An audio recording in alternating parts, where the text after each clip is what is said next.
Perugia के साए, Italy के एक खूबसूरत और शांत शहर की वो सुबह जिसने एक पल में ही पूरी दुनिया का ध्यान अपनी ओर खींच लिया था। अमांडा नॉक्स केस, एक ऐसा नाम जिसने सालों तक अखबारों की सुर्खियों पर राज किया। आज के इस गहन विश्लेषण में हम ठीक उसी जगह से शुरुआत करेंगे जहां से ये पूरा रहस्य उलझना शुरू हुआ था। वो सबूत, वो गवाहियां और वो टाइमलाइन जिसने बड़े बड़े जांचकर्ताओं का सिर चकरा दिया था। तो चलिए बिना किसी औपचारिकता के सीधे इस रहस्य की गहराइयों में उतरते हैं और देखते हैं कि उस मनहूस सुबह आखिर ऐसा क्या हुआ था जिसने पुलिस और कानून दो। जहां 4 लड़कियां एक साथ रहती थीं। ये चारों एक्सचेंज स्टूडेंट्स थीं। अमेरिका से आई अमांडा, इंग्लैंड से आई मेरेडिथ, जिसे उसकी दोस्त प्यार से जियोमेई भी बुलाती थी, और उनके साथ इटली की 2 लड़कियां, लॉरा और नाना। एक आम स्टूडेंट लाइफ जहां पढ़ाई है, मस्ती है, नई जगहों को एक्सप्लोर करना है। बाहर से देखने पर यह घर एकदम खुशहाल और शांत लगता था, लेकिन किसी ने सपने में भी नहीं सोचा होगा कि यही हंसता खेलता घर बहुत जल्द एक ऐसे खौफनाक अंतर्राष्ट्रीय रहस्य का केंद्र बनने वाला है जिसकी गूंज सालों तक सुनाई देगी। अब जरा इस अजीब और सच में रोंगटे खड़े कर देने वाले वाकये को देखिए। उस खाली घर में टॉयलेट आखिर फ्लश किसने किया? हुआ कुछ यूं कि घटना वाली सुबह जब अमांडा अपने बॉयफ्रेंड के घर से वापस लौटती है तो उसे वॉश बेसिन और मैट पर खून के कुछ छींटे मिलते हैं। पहले तो लगा कि शायद किसी को मामूली चोट आई होगी, लेकिन तभी उसकी नज़र टॉयलेट बाउल पर पड़ती है जहां काफी गंदगी थी। घबराहट में वो तुरंत घर से बाहर निकल जाती है, लेकिन असली खौफ तो तब शुरू होता है जब वो कुछ देर बाद वापस लौटती है।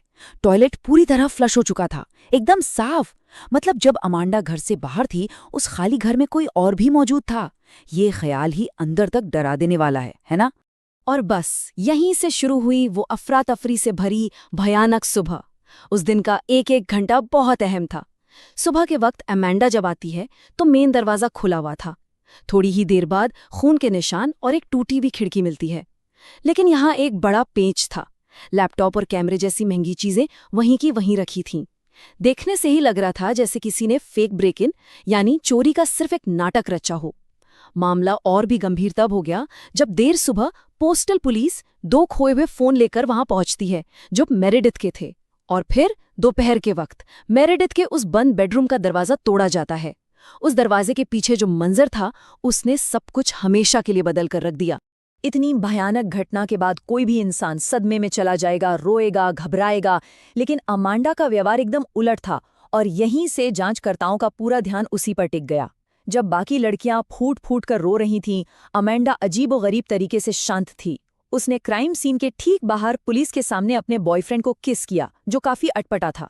इतना ही नहीं, पुलिस स्टेशन के उस तनावपूर्ण माहौल में अमांडा कार्टव्हील और योगा स्प्लिट्स कर रही थी। उसकी गर्दन पर खरोच के निशान थे और सबसे हैरान करने वाली बात, वो अपनी ही टाइमलाइन को लेकर कंफ्यूज्ड थी कि उसने कब खाना खाया या वो कब सोई। इन अजीब हरकतों की वजह से पुलिस को टनल विजन हो गया, यानी उनका पूरा फोकस बाकी सब छोड़कर सिर्फ और सिर्फ अमांडा पर केंद्रित हो गया।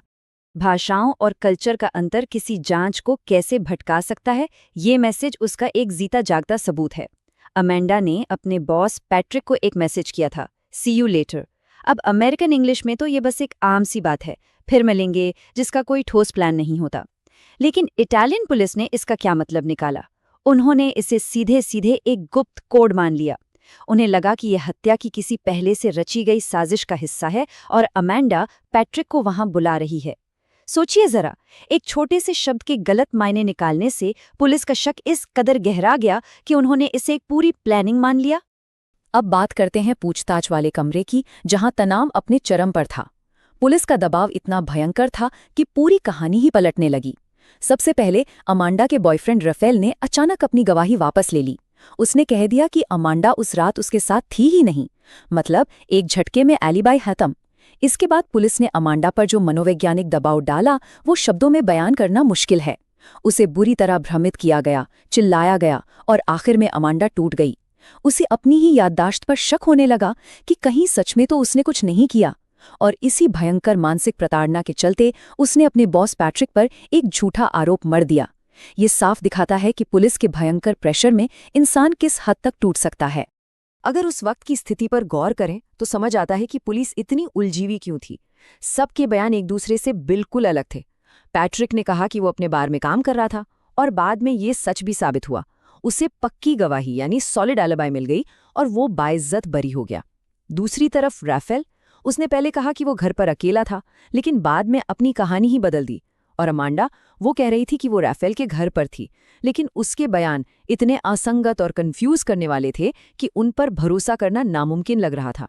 जब बयानों में इतने झोल हों तो जांचकर्ताओं का ये सोचना स्वाभाविक था कि दाल में कुछ काला है और ये दोनों झूठ बोल रहे हैं।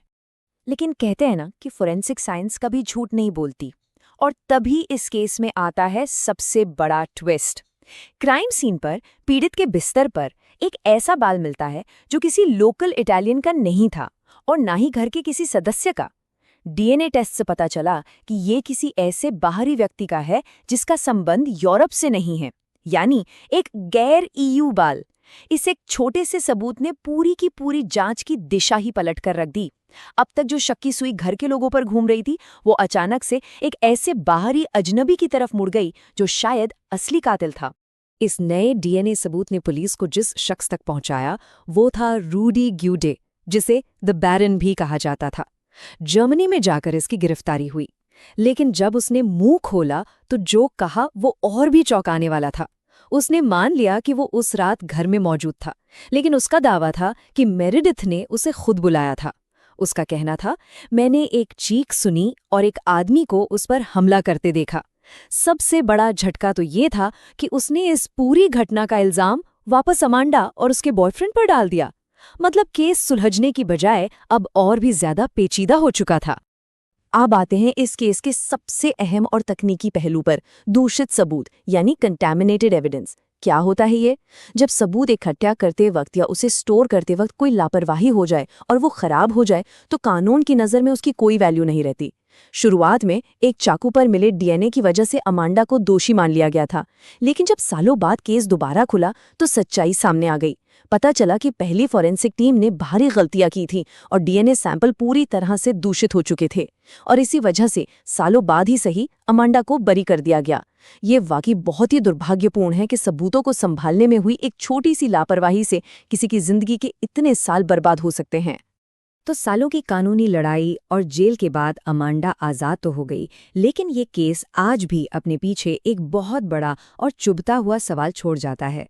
क्या वो सच में खराब ट्रांसलेशन, पुलिस के भयंकर दबाव और फोरेंसिक गलतियों की एक दुखद शिकार थी, या फिर ये सब एक बेहद शातिर और सफल धोखा था? खराब सबूत और गलतियों को देखें तो लगता है कि ये सिस्टम की एक बहुत बड़ी नाकामी थी, लेकिन वो शुरुआत के अजीब व्यवहार, वो बदलते बयान, वो आज भी शक की एक गुंजाइश छोड़ ही जाते हैं। और शायद यही वजह है कि आज भी ये कानूनी इतिहास के सबसे पेचीदा और चर्चित मामलों में गिना जाता है। इस गहरे विश्लेषण में साथ बने रहने के लिए धन्यवाद, और सोचने वाली बात है कि क्या सच कभी पूरी तरह से सामने आ पाएगा?